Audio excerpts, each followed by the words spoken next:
Hi, my name is Mike, and I'm here to read a comic. And today's comic is Teen Titans, issue number 23, dated October 1969.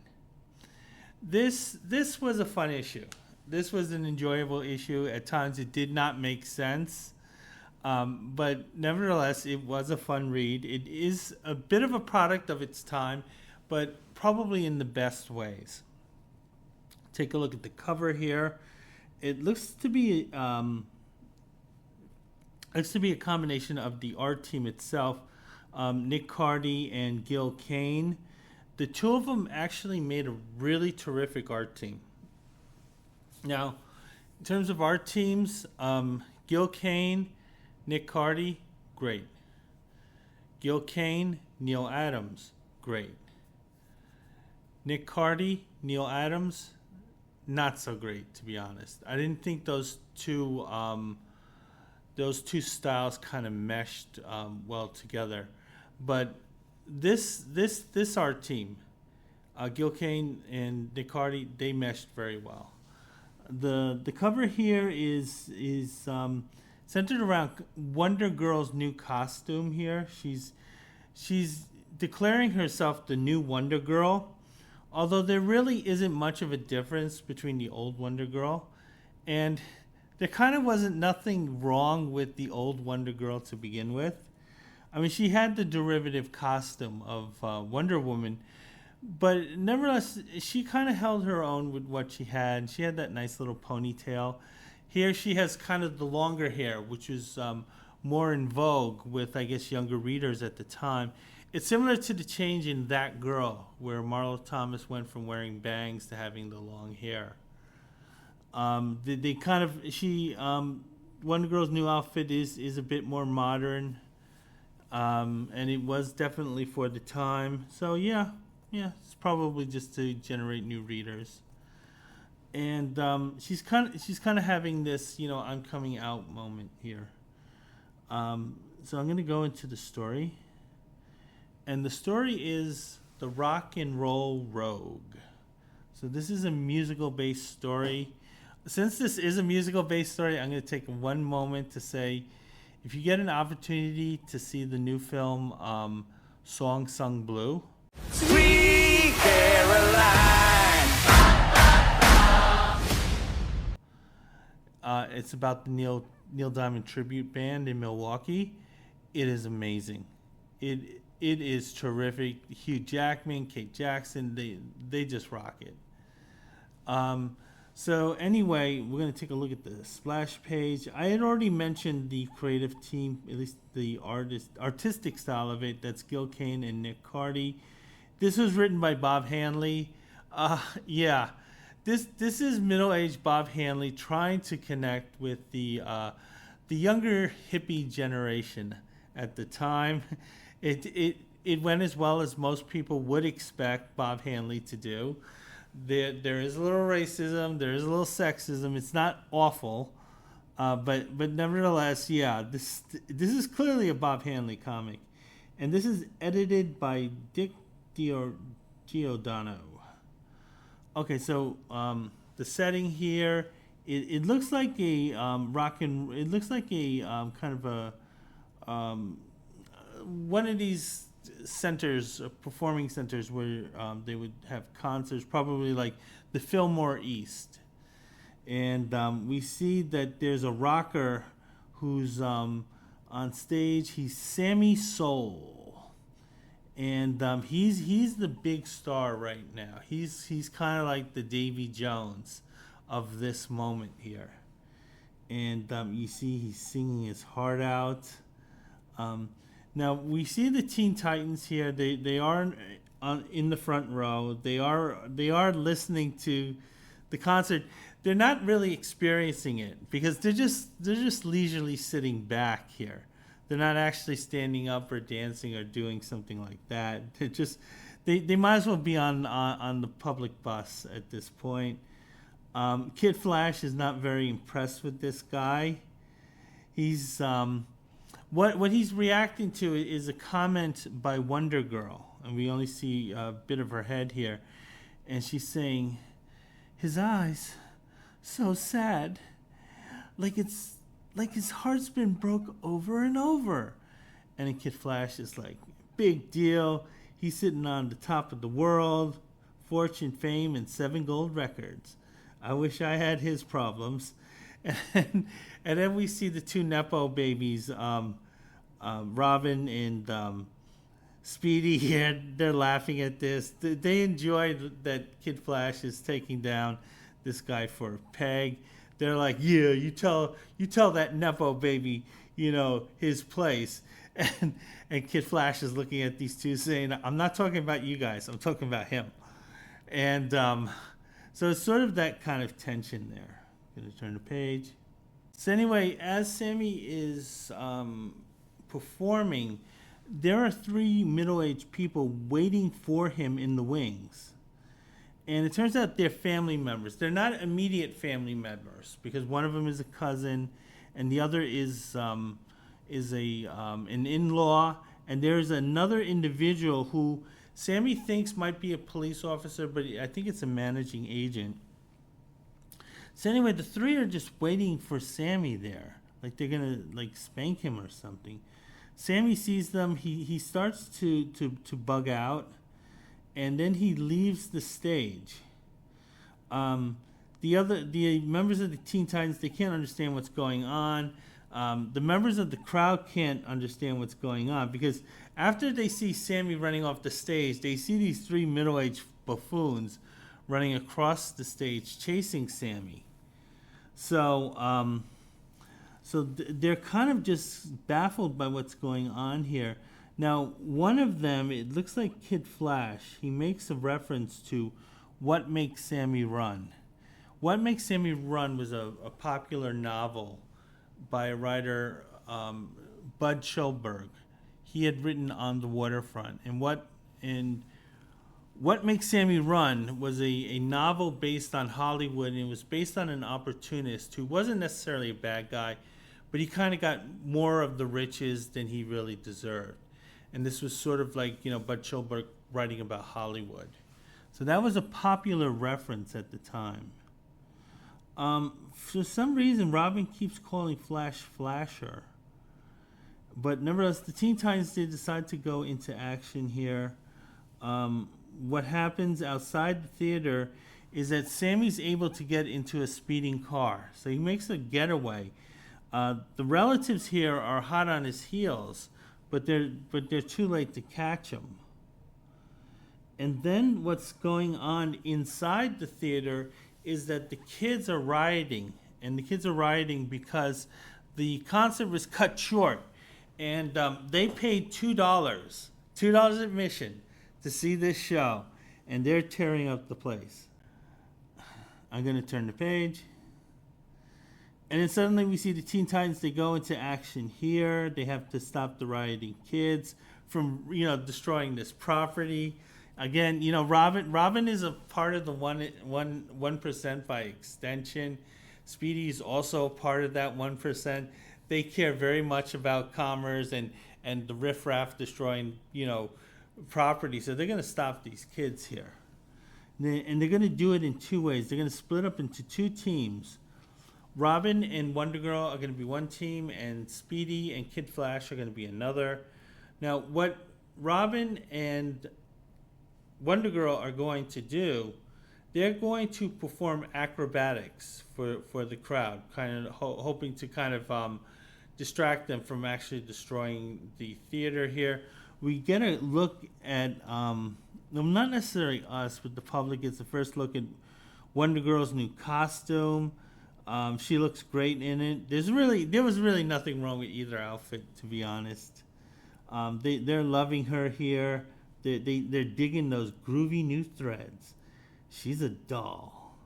The same old lovable Wonder Chick in a brand new wrapping. So this is how she's being rolled out as. This kind of reminds me of, I remember when the film Career Opportunities came out. It was like 1991. And they emphasized 3 things about that film. Okay, the 2 stars. Jennifer Connelly and Jennifer Connelly's breast. It was almost like her breasts were were kind of this, third co-star. So anyway, while that's going on, we see Kid Flash. He's moving through the crowd, so he's trying to keep them off balance here for a moment, so they can stop, rioting and breaking the place. Speedy and Kid Flash realize that the kids need a refund here. They need their $2 tickets refunded. Hey, if you paid a scalper $10, you're just getting $2. So anyway, so basically, Kid Flash is like taking the money from the box office. So Speedy, even though Speedy has access to millions of dollars, so do Robin. They're like hell no, they're not getting that money. They can get it from the box office here. So Kid Flash is going to be doing some customer service and dispensing these refunds to keep the kids from rioting. We see it works. They all get their $2. They're all happy. They can buy their 6 DC comics, and they got a partial performance. The owner of the theater is happy, though. Nevertheless, the kids have stopped busting it down. He thanks the Teen Titans, and Robin's saying it's been our pleasure. Now the thing is, they want to look into what's going on with Sammy Soul and why he ran off the stage there, and see if there's anything they can do to help. So what happens after that is the Teen Titans take their helicopter and they fly out to Sammy Soul's private mansion to see what's going on. We see that Sammy Soul is there at his private mansion. Also, the 3 individuals who ran him off the stage are there. His cousin, in-law, and so forth. There's no reason for Sammy Soul to have ran off during the performance if he's okay with them, being poolside with him at his own mansion. But again, this is a Bob Hanley story.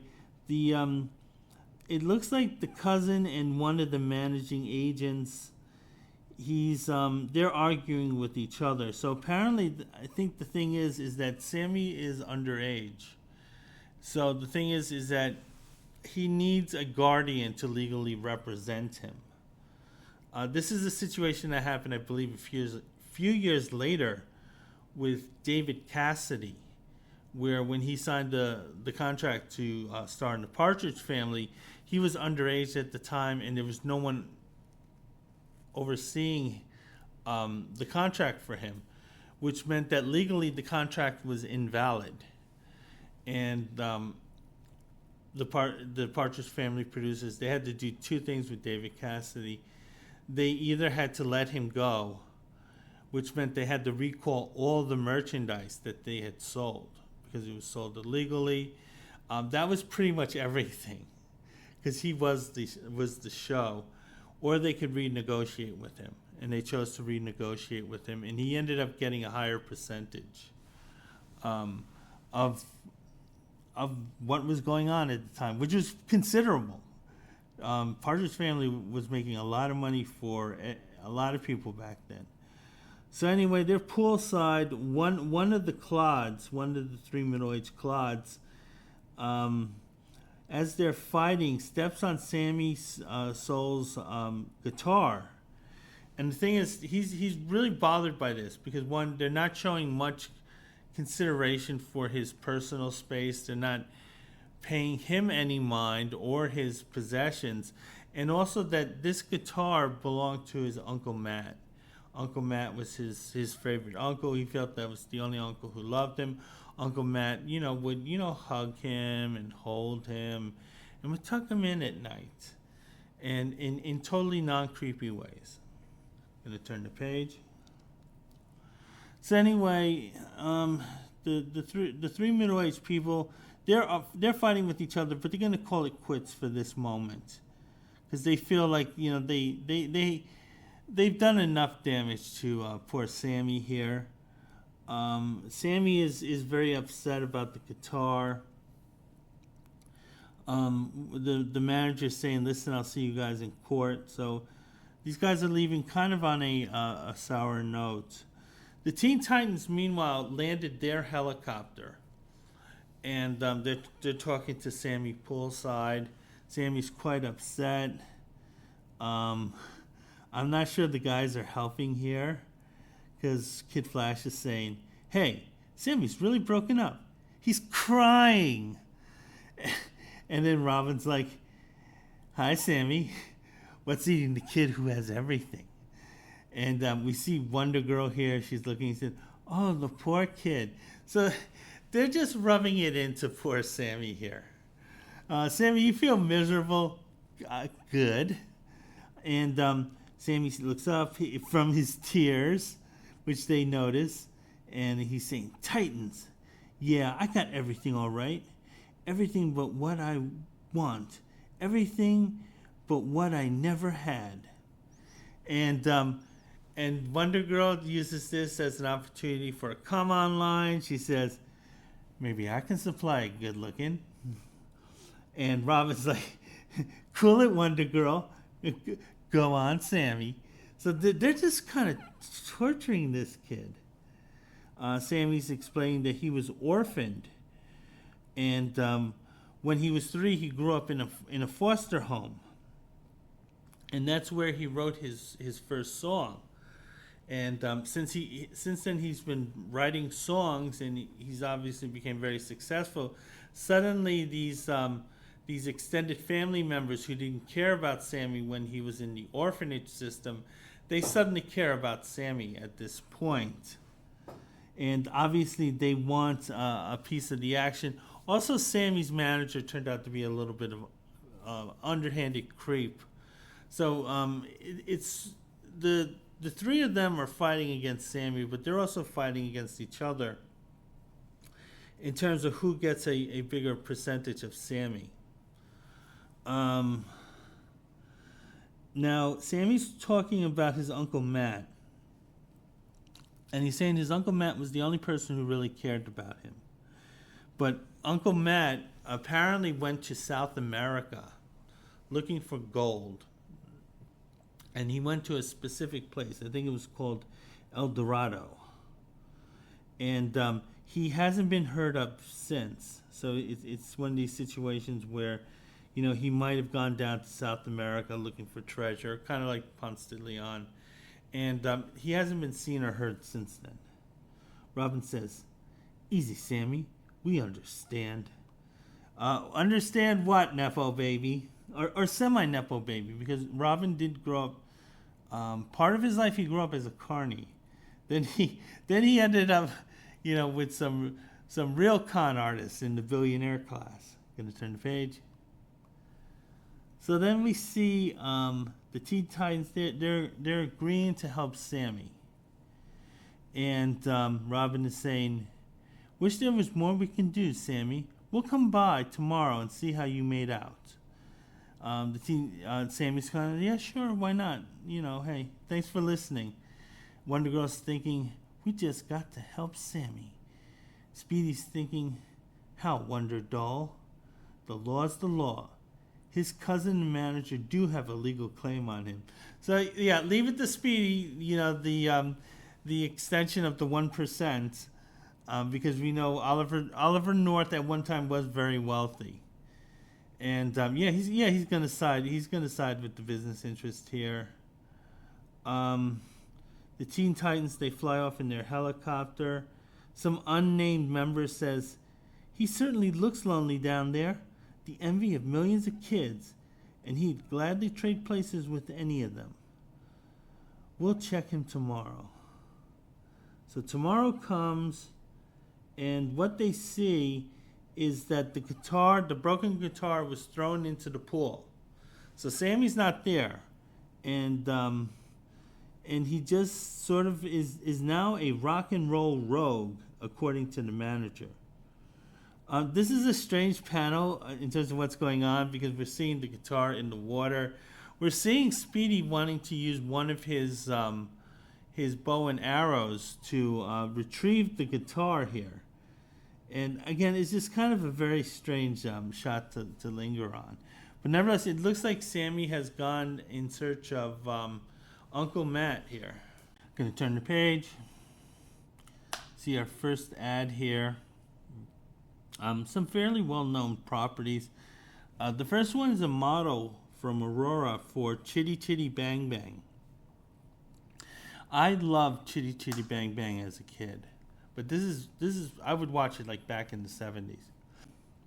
We see a spaceship from the show Land of the Giants. I never watched that show. I knew whenever it was on in reruns, I always turned the channel. And there's the Moon Bus 2001 from the movie 2001: A Space Odyssey. Yeah, I'm sure this was shown for a few moments. 2001 is an interesting film. It's definitely a product of its time in that the idea of the film was for you to go in high, specifically on LSD, and just simply stare at the screen and just watch it for the experience. It was one of the first great experience movies because there's virtually no story in it. And the story doesn't keep you engaged. What keeps you engaged is the imagery and the music and the colors and just sort of just soaking in this experience. But nevertheless, it was a cool looking movie, so I can understand why kids would want models of it. Gonna turn the page. So anyway, the Teen Titans, they're checking out the guitar that was abandoned. And inside the guitar is a label from Uncle Matt when he originally gave the guitar to Sammy. And it says, "To Sammy with love, may you find your own El Dorado too. Uncle Matt." And Speedy is reminding us that Sammy's Uncle Matt was the one who got lost in South America. And they keep bringing up, the uncle being lost in South America. Now, there are two cultural reference points they could be referring to. One was Michael Rockefeller. Michael Rockefeller was a part of the Rockefeller family. You don't need to be a Rockefeller to help a fella. Super rich family. He had gone to visit an indigenous tribe, trying to buy what he considered art. But the problem is that the indigenous tribe, they considered that art to be people waiting to be incarnated. So he viewed these wooden sculptures as art. The indigenous people viewed these wooden statues as their soon-to-be family coming back to be reincarnated someday. So obviously there was a disagreement on what they were. Michael Rockefeller might have offended the indigenous people, and might have ended badly for him in the jungles. There was also another case. It was written about in the book Kon-Tiki, which is a great book. And what had happened was an oil firm had left about 10 oil engineers at a specific spot in Colombia to kind of run a survey, see any type of potential reserves there. And what had happened is that particular area still had indigenous tribes, and those indigenous tribes were headhunters. They were the type of people who would, capture people. They would, shrink their heads. So not only did they hunt the heads, they would shrink the heads afterwards. I actually saw real life shrunken heads, shrunken people. It is bizarre. So basically, these guys had no idea. These indigenous people were there. The indigenous people found out, and literally these 40, 50-year-old oil engineers from the 1950s, they're running for their lives in the jungle from this indigenous tribe. Those guys must have been in terror. And, of course, it didn't end well for them. And, yeah, those indigenous people did what they do to strangers who entered their domain. So those are the two references, I think, that Bob Hanley is maybe indirectly referring to. So anyway, the helicopter, the Teen Titans helicopter, they're trying to investigate where Sammy Soul might have gone, because apparently Sammy Soul also has a personal helicopter, and it's painted just like the Partridge Family bus.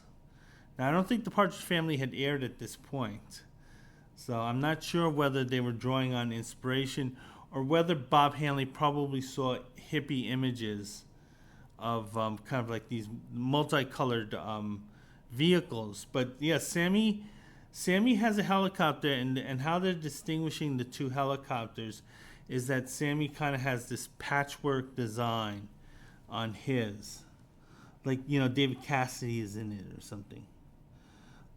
Sammy is already he's already looking for his brother Matt. He apparently the place that he was looking for, El Dorado, it's located in Valenzuela.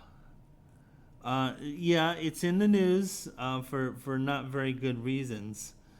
But yeah, it's kind of how it worked out. So anyway, Sammy's in this small mountain town, but even there, he's recognized as a famous rock and roller. They're calling him out, El Sammy Sol, El Sammy, bueno, bueno. You know, because that's Bob Hanley speak for, you know, that's how that's how all them Spanish people talk. So anyway, Sammy Soul, he sees that he's being recognized. Even the young kids are screaming for him, and Sammy is thinking out loud while he's running. I can't escape Sammy Soul. I can't be playing Sammy Murdoch, looking for the only family who ever loved him. Why won't they think about me? To be like the human, to laugh, feel, want. Why are these things not in the plan? And turn the page. So then, as Sammy is running from the crowd, there's this one kid, this one very kind of hairless, chested kid here, showing that off. He recognizes Sammy and he wants to help him. He goes, "Come here, Senor Sammy. Follow me, amigo, to safety." And so what happens is that Sammy follows him, and they escape the crowd. So anyway, the two are talking, and the young man who is helping Sammy, his name is Juan, and he's saying, "Hey, Sammy, you can stay in my place here, you know, for the night, so you can relax, and then maybe, you know, you can figure out what to do." Sammy is introducing himself, and they already know who Sammy is. He's the famous rock star, but he's introducing why he's there, and that is to look for his brother Matt, and how he was searching for the treasure of El Dorado. It turns out Juan actually does remember Matt. He says, "Ah, si, Senor Murdoch, I remember him. He was mucho macho, but he vanished there in the great plateau of the interior." Sammy's saying, "Could I go there, Juan? I want so much to find him, to hold him, to feel him." And yeah, we're also told that mucho macho means much man. Juan is saying, "Ah, yes, I can do it. Mucho dangerous. Mucho snakes, jaguars, headhunters. You need an expert guide named Juan at your service. You dig?" That's kind of like, you understand? You're going to pay me to be your guide, and you're going to pay me a very high price. Understand? It's kind of like, and Sammy's saying, "I dig. Yeah, I know a shakedown when I see it." So then the Sammy's helicopter flies off. We know it because it's the patchwork paint job on it, and they're heading toward the plateau, and this is the plateau that will take them to El Dorado. Turn the page. So then we see the Titan's helicopter, and again, it's distinguished by the fact that it's just a solid yellow color here. The Teen Titans apparently have some connections with the police. They got a little bit of information.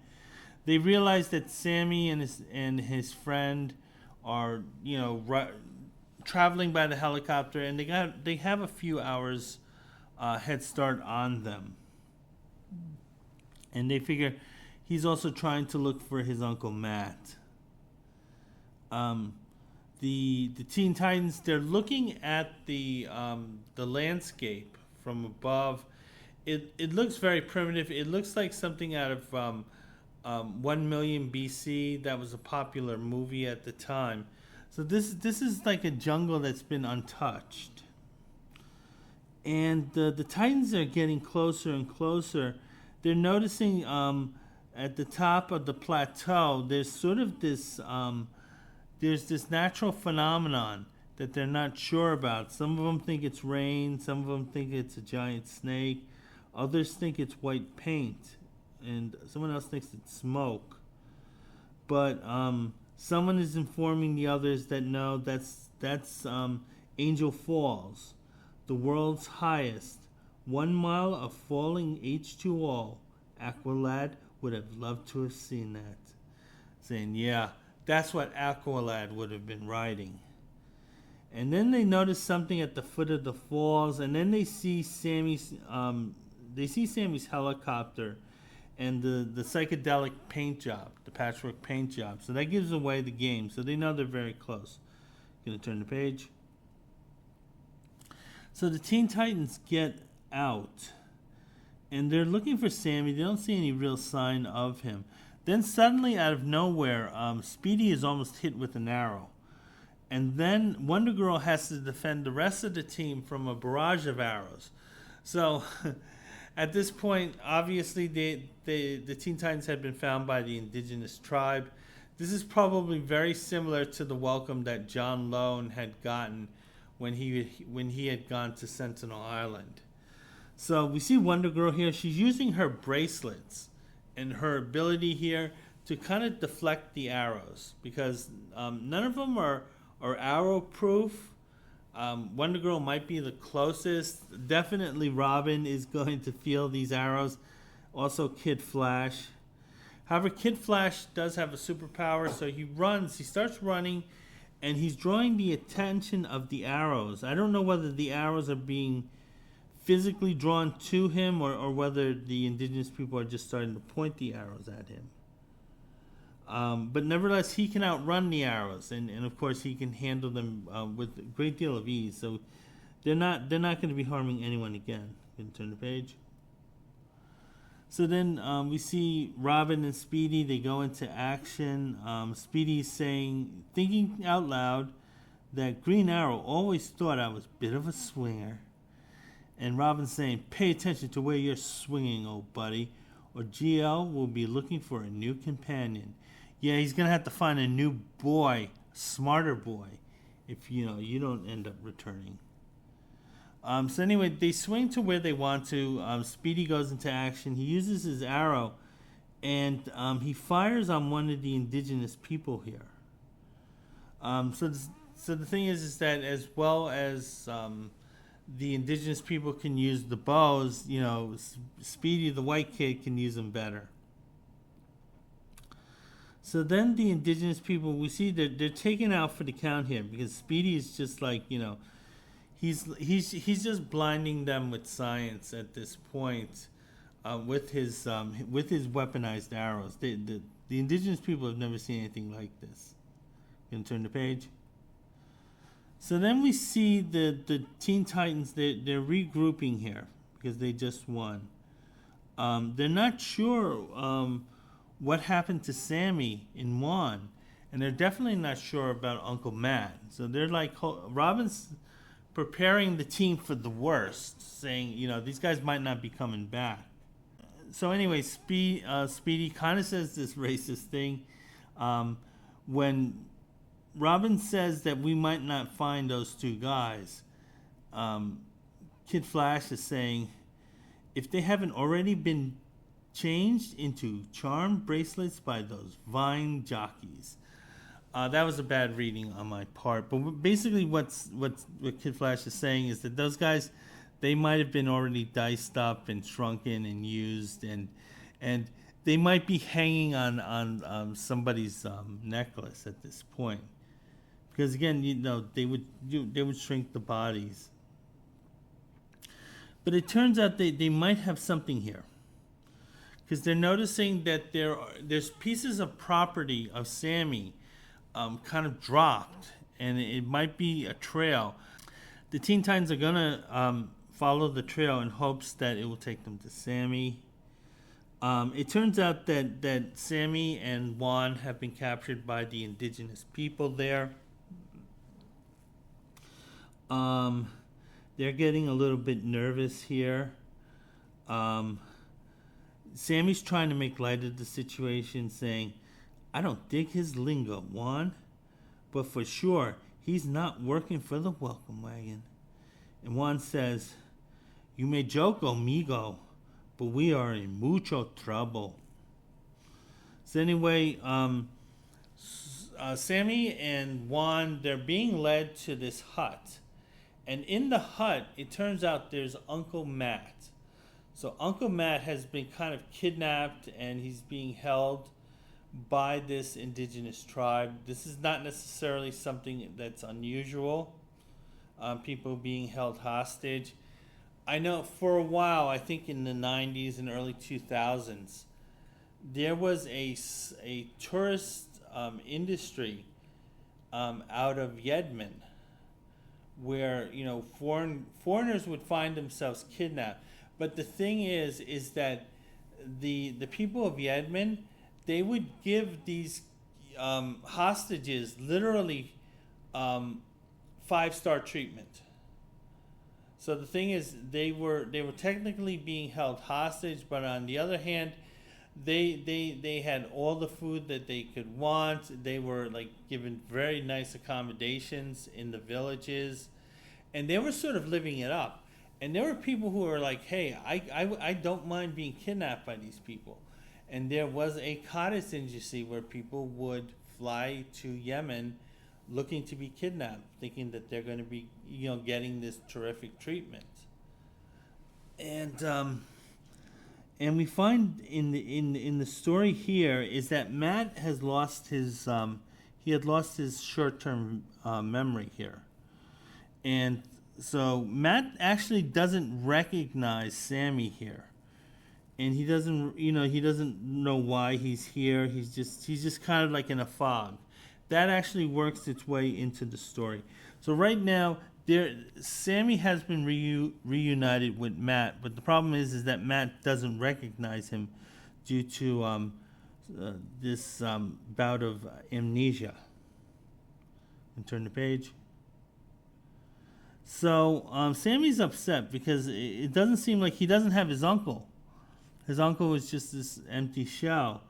But Juan is explaining that because Matt has lost his memory, the indigenous people won't cut his head off, because apparently they consider that kind of bad luck. So somehow the indigenous people have figured out that Matt doesn't remember who he is, and because of that, they're not going to take his head, because I guess they don't want a confused head. I don't know. So, but nevertheless, that's sort of the explanation as to why these guys haven't been removed from the census. And but they're very worried because they do see shrunken heads around the village, so they know that these people do it. We have the Teen Titans. We have the 4 members of the Teen Titans. They are actually watching overhead in the trees. So we see Robin, Wonder Girl, Kid Flash, and Speedy. They're watching what's going on. They know that the tent in which Sammy, Juan, and Uncle Matt are being held. So they know who to rescue, and they know where to rescue them from. And they're trying to come up with some type of plan that would let them do that. So they're kind of going through. They're kind of testing things out here, I should say, and they're going to let Kid Flash take the lead. Because of his super speed, he's able to infiltrate the village without being noticed. Going to turn the page. So we see Kid Flash. He's inside the hut. Sammy and Juan, they're very happy to see Kid Flash here. Kid Flash makes a reference to Dr. Livingston, I presume. He was a well-known doctor who had gone, he was a colonialist, and he had become well-known for reasons that weren't very good.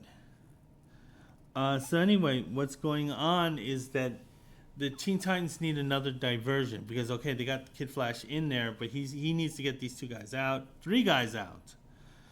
So what's happening is that Wonder Girl, who apparently can fly, there are differences between Wonder Woman and Wonder Girl, and they do emphasize that the 2 are not the same. They're not the same individual.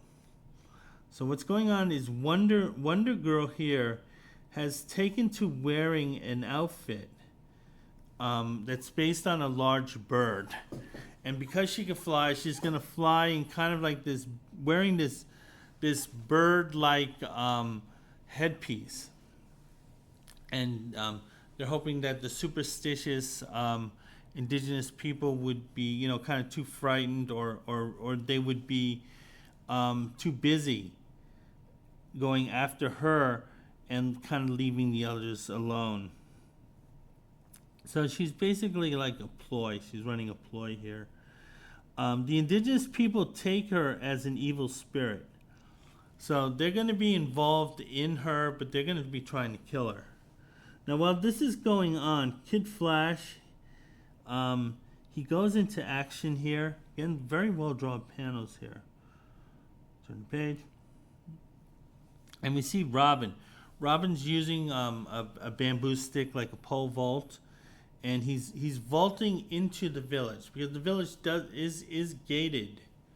It's a primitive gate, but it is a gate. We see Speedy. He's watching Robin, and he's thinking to himself, "Beautiful, Robin, beautiful." So yeah, Robin has a fan there. Underneath, we see an in-house ad for Adam Strange. It's a pretty decent cover. I never got into Adam Strange. Okay, now we're up to the letters page. Tell it to the Titans. The first letter's from Jeff from New Jersey. He's talking about the 3-parter with Hawk and Dove. That was the Neil Adams issues. I didn't really care for like the issue I had read. The writer's making the case that since Hawk and Dove look like they're going to be canceled, how about incorporating them into the Teen Titans? Hawk might be a little rough, Dove might be a little kind of wimpy, but you can work on these guys and kind of make them into a part of the team because they do have something to offer as characters.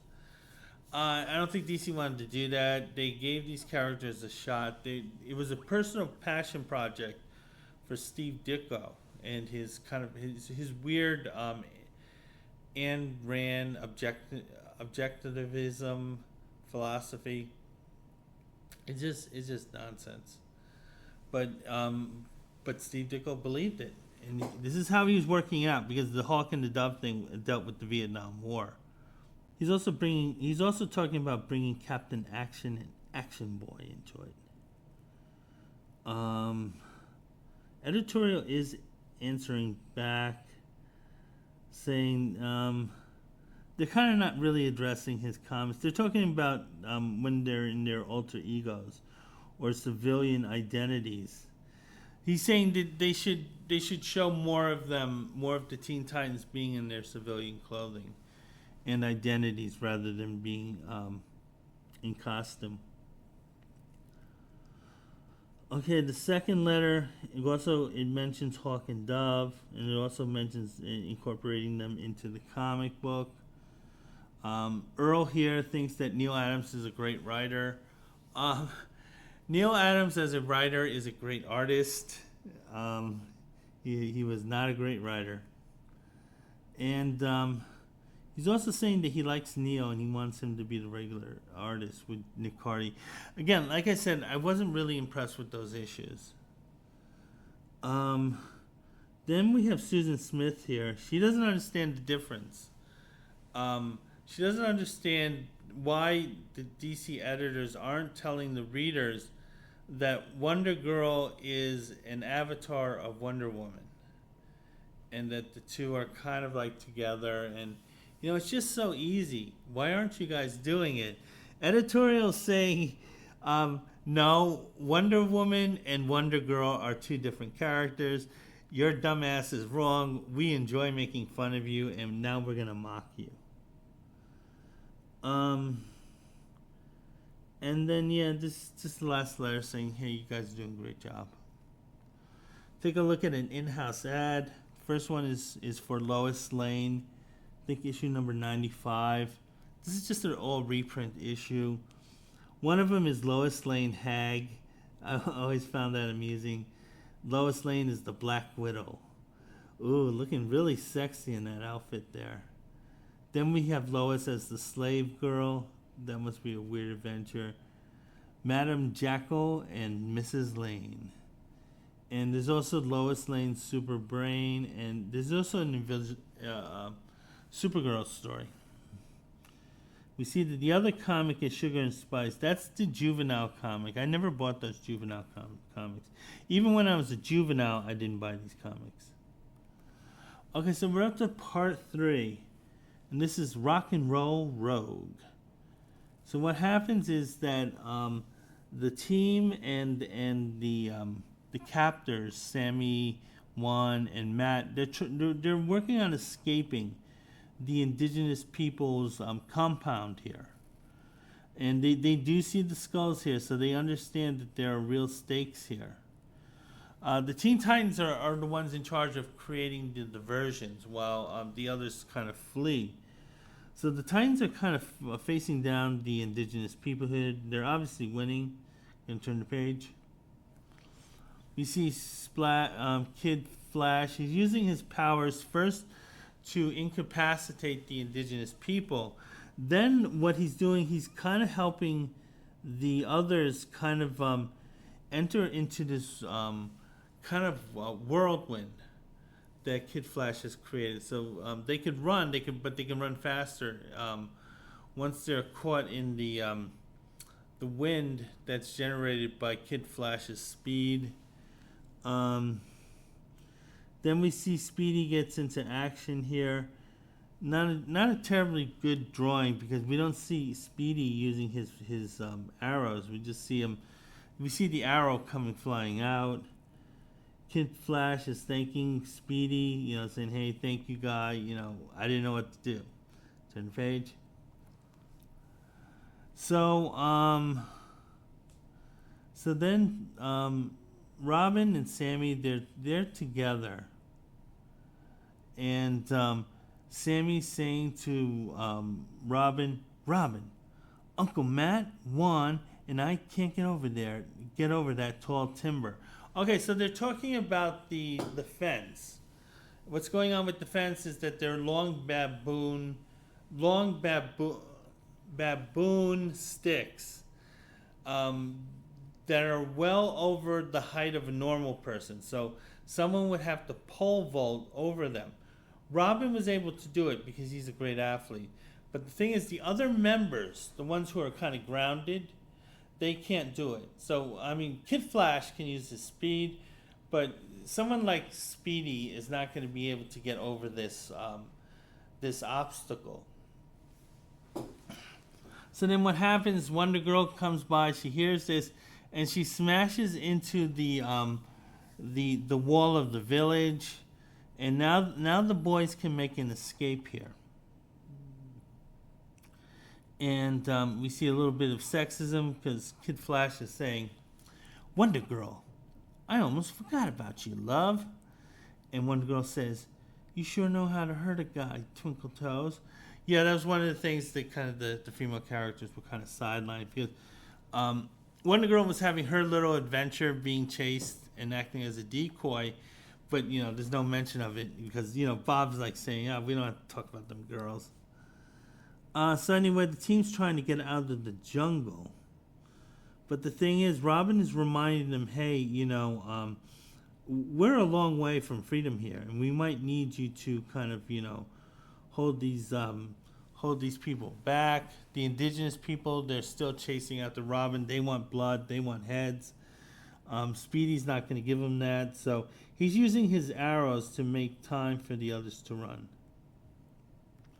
Now, as the indigenous people get closer, the team, they're going over a wooden bridge here. Because, again, this is a very remote area.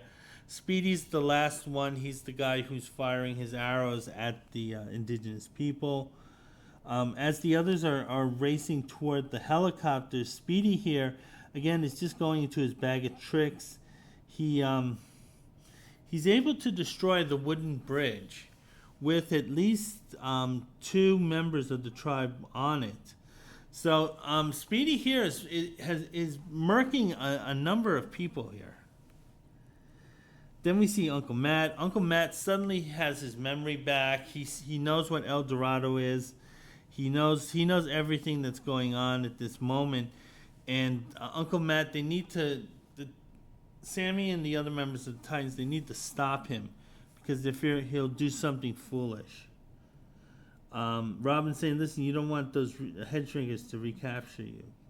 Because now that you have your memory back, they can just gonna chop your head off. Turn the page. So we see Uncle Matt. He's going into a cave. The other members of the Teen Titans are following him.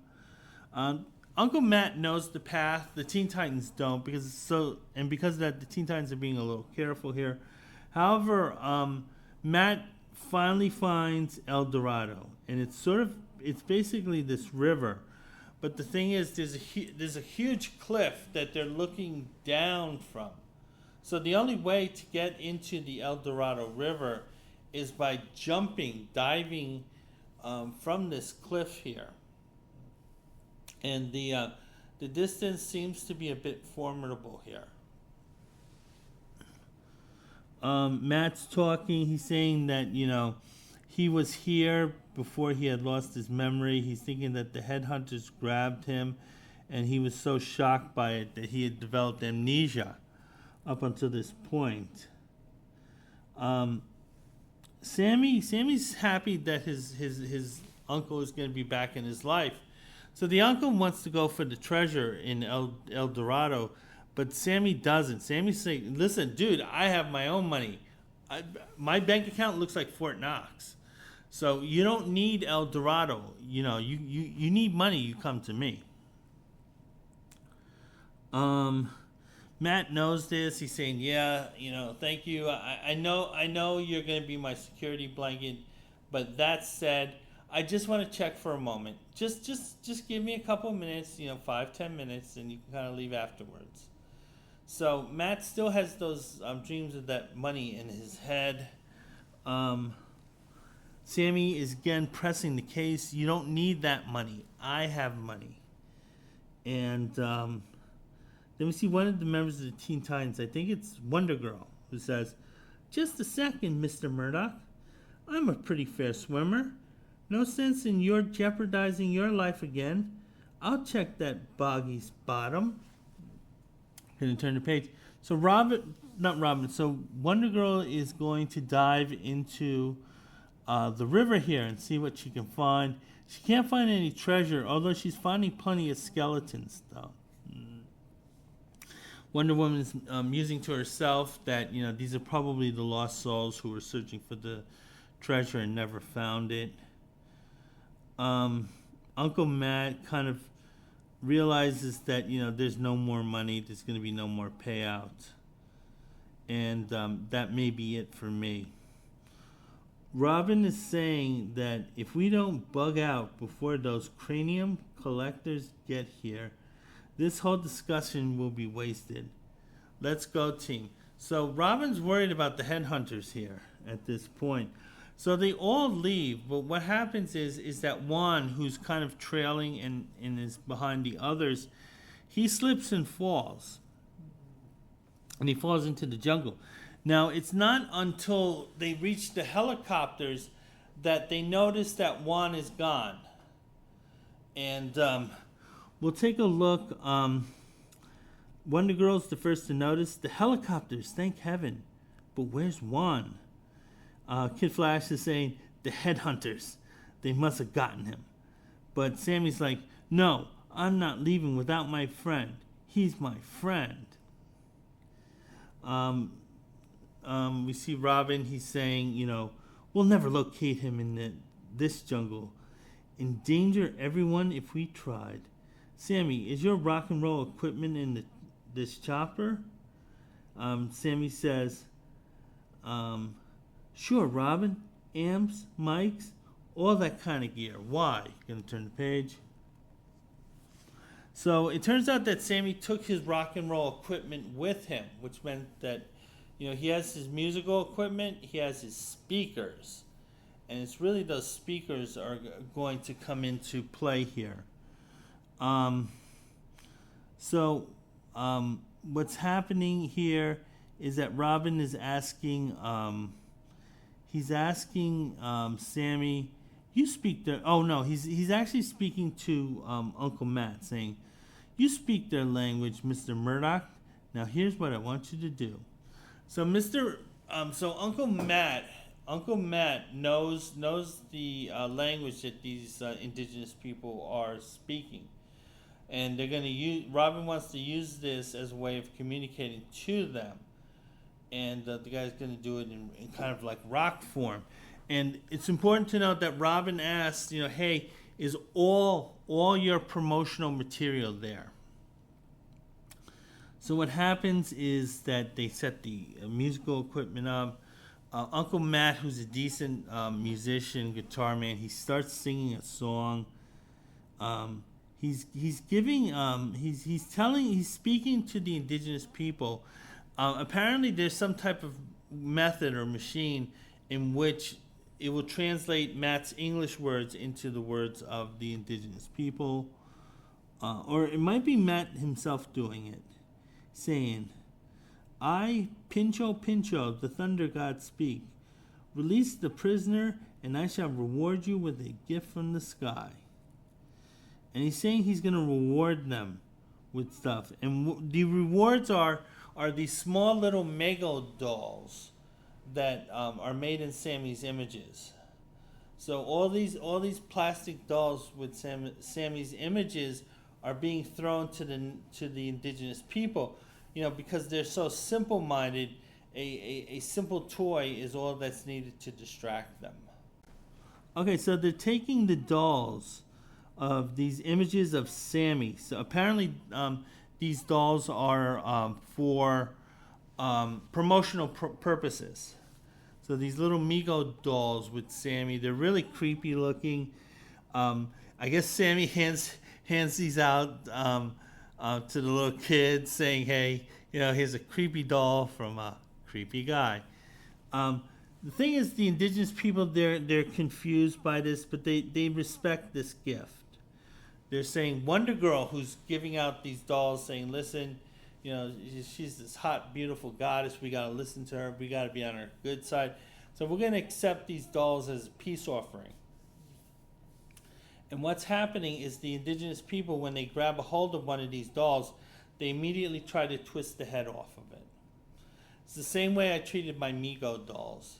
In fact, Jacqueline Smith had spoken about when Charlie's Angels was so hot that the ladies had their own dolls, and they were given these dolls as gifts. And Jacqueline Smith would always bring them home. And the thing was, she would find them, because she would give them to her kids. She would find them without heads. Her own kids would twist the dolls' heads off.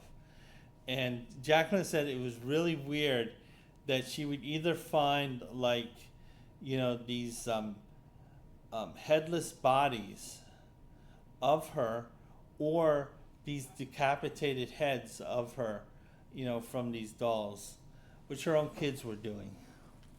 So we're going to turn the page.